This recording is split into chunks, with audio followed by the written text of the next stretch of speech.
This here is the payoff for suffering through all that cold and wet. It's beautiful, isn't it? In its own low-key, tranquil way.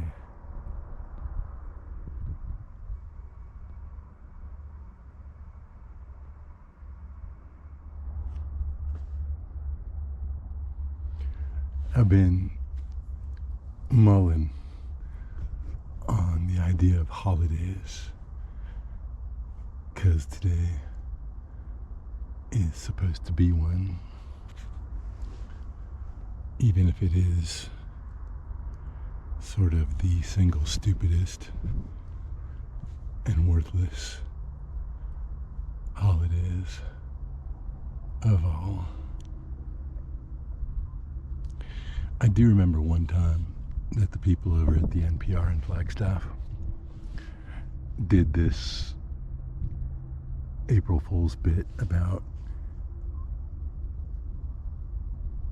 logging in the petrified forest. It was worthwhile. It was amusing enough for a passing moment. But with rare exceptions like that, I just find Fool's Day kind of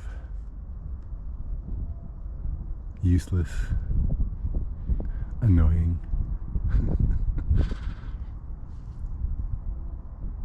Even though it helped me to write a good post last night for today at beartooth.com/spill.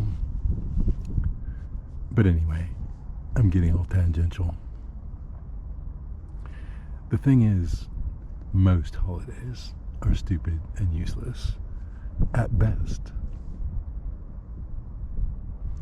So I will admit that far and away my two favorite holidays are Halloween and Thanksgiving, packed together down there at the end of the year. Not necessarily the traditions that most people celebrate those with, but on the one hand, at Halloween, it is a chance to get in touch with the darkness that pervades our lives and our relationship to it. And on the other hand, Thanksgiving is a chance to get in touch with what is best in us. Even if there are echoes of colonialism in that one too.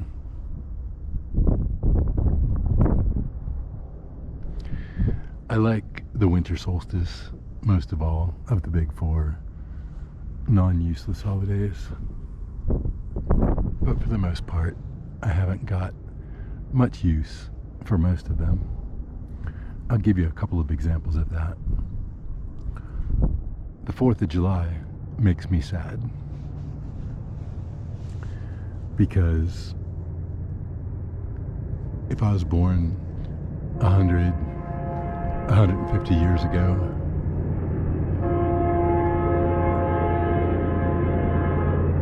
before they laid down those tracks,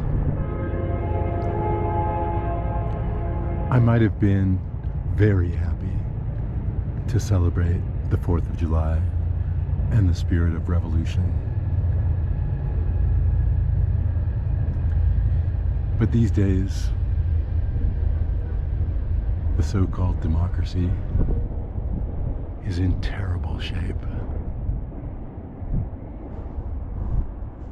To the point where democracy means damn near nothing anymore. They'll tell you that Ukraine is one. They'll tell you that the people down there in the Holy Land are operating a democracy. The only democracy in the Middle East.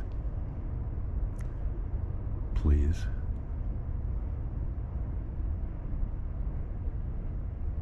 it's a democracy about as worthwhile as the one they had going in South Africa in the days of Desmond Tutu and Nelson Mandela.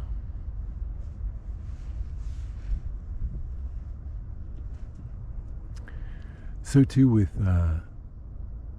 like Martin Luther King's birthday, it really just sort of makes me sad because people basically have no idea what Martin King was about.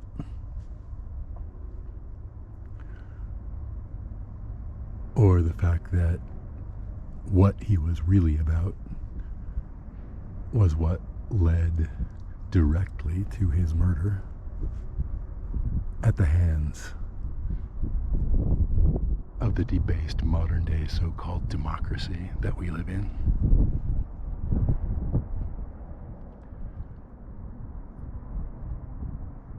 But I'm going to quit talking about holidays for now. I'm going to watch the ripples for a little while. And then I'll come back and tell you what the other thing on my mind consists of.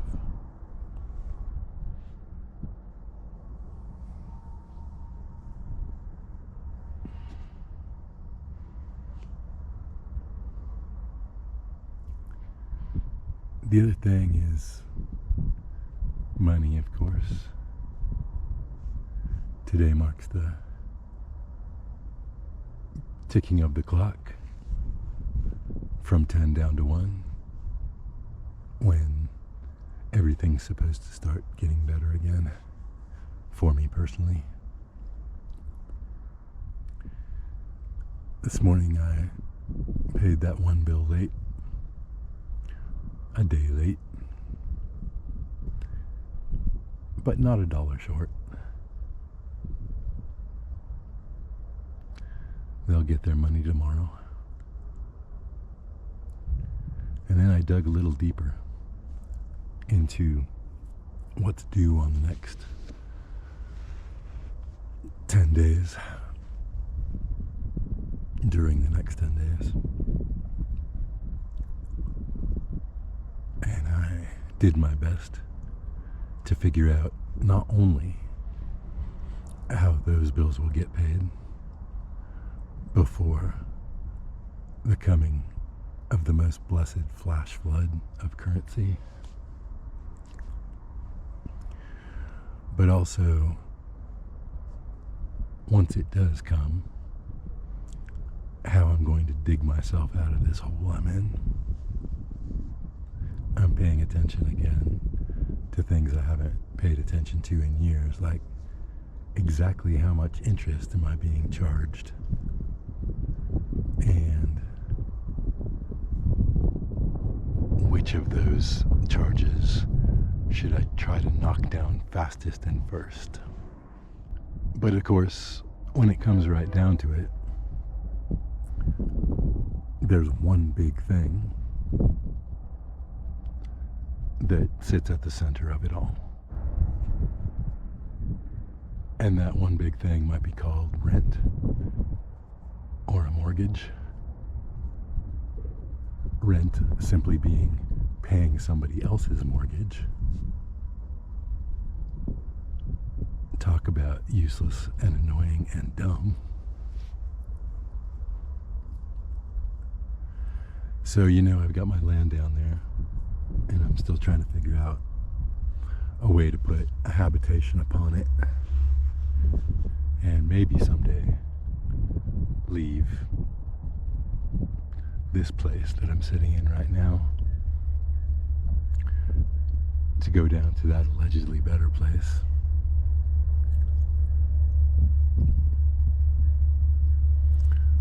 At the same time, there's another member of my family who is in much the same position, maybe not quite as good a position,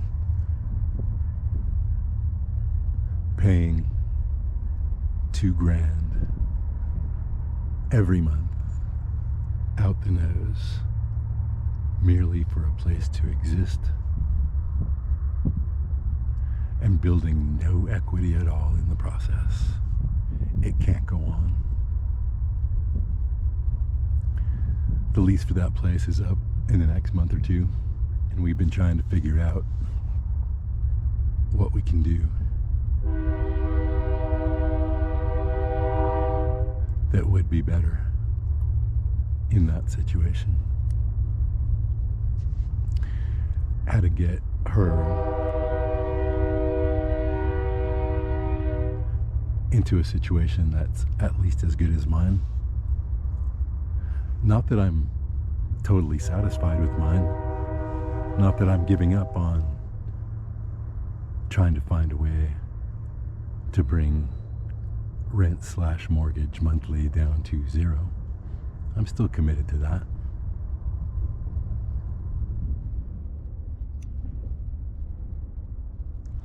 As best as I can figure,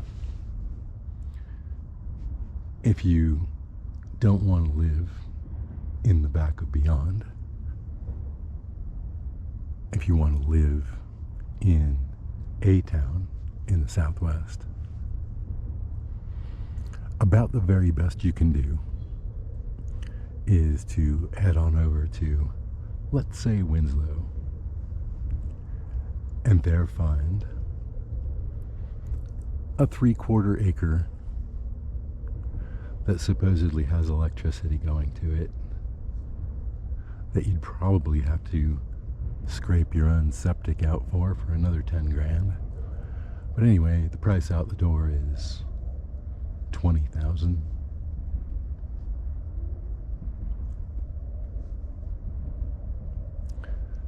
Kind of similar to what I paid down there in the Argent land. And then when it comes to what to put on it, the cheapest thing left is somewhere in the neighborhood of $62,000 to $65,000, and it's called a double wide or a multiple section modular, depending on who you ask. A manufactured home, which, you know, it wouldn't be anybody's first choice. But it is quite probably the cheapest thing available in these dark and sober days. At least above 400 square feet. You know, if you need 12, let's say, or 9 at least, this is the way you go. You buy a trailer.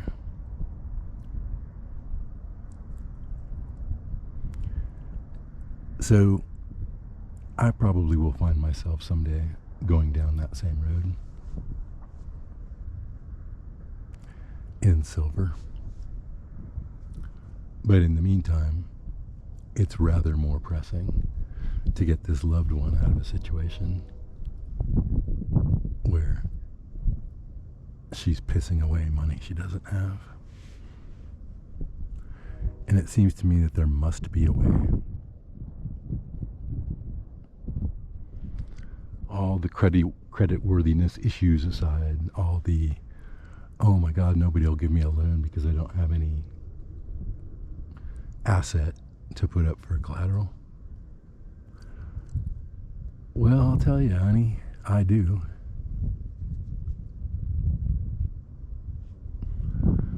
I ain't got much, and I ain't got it by much, but I do have that.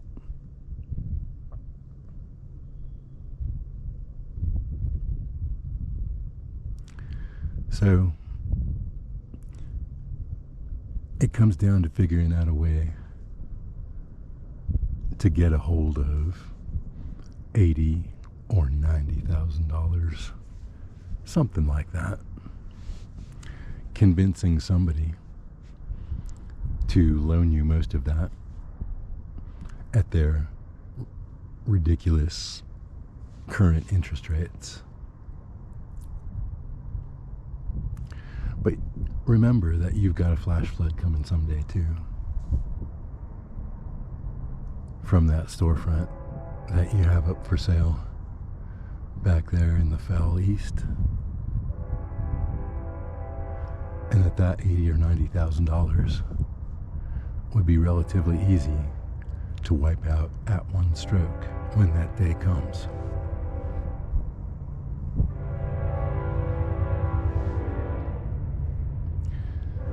So,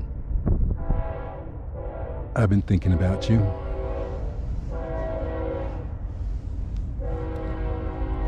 Out there among the other ones I love. And I just want you to know that I'm as committed as you are, maybe more, to the idea of you getting out from under the feudal system of landlords that your life is being fucked over by now. I'll do what I can, whatever little that is, to facilitate a truly better life in baseline economic terms.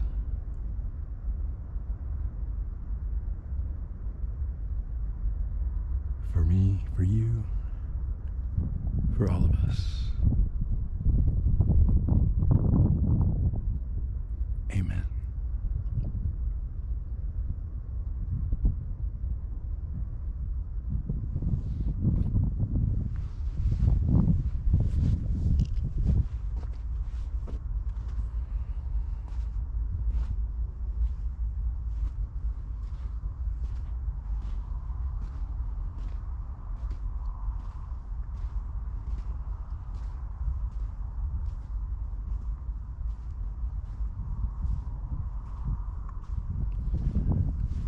Me on water.